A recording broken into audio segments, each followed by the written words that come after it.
Subscribe करते वक्त bell icon को जरूर प्रेस करें जिससे लेटेस्ट एजुकेशनल वीडियोस का नोटिफिकेशन आपको मिलता रहे।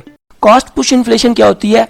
प्रोडक्शन कॉस्ट के बढ़ने की वजह से जो इन्फ्लेशन आती है उसको हम कॉस्ट पुश इन्फ्लेशन बोलते हैं। अभी प्रोडक्शन कॉस्ट क्या होती है? लाइक प्रोडक्शन एक आपने रॉ मटेरियल लिया और उसको फिनिश गुड में कन्वर्ट किया। फॉर एग्जांपल आपने कैलकुलेटर बनाना है, आपकी कैलकुलेटर बनाने की कंपनी है, तो आपने कैलकुलेटर बनाना है, उसके लिए आपको रॉ मटेरियल चाहिए प्लास्टिक के लिए, प्लास्टिक को मॉडिफाई करने के लिए, उसके ऊपर लेबर चाहिए, मशीनरी चाहिए, बिजली चाहिए। तो जब लेबर कहती है मेरी सैलरी बढ़ाओ और रॉ मटेरियल पीछे से महंगा आता है, सप्लायर आपको महंगा देता है, या बिजली महंगी हो जाती है या फ्यूल महंगा हो जाता है, तो उस वक्त प्रोडक्शन कॉस्ट जो है वो आपकी बढ़ जाती है। पहले आपको कैलकुलेटर जो था पर यूनिट 100 रुपए की पड़ी थी, पर अभी जब सैलरी बढ़ाई उसके बाद रेंट आपने ज्यादा दे रहे हैं, रेंट भी बढ़ गया, सप्लायर को पैसे ज्यादा दे रहे हैं, मेजोरिटी ऑफ जो प्रोडक्ट की कमोडिटी की जो प्राइस है वो बढ़ गई है, जिसकी वजह से आपकी पर यूनिट कॉस्ट बढ़ जाती है।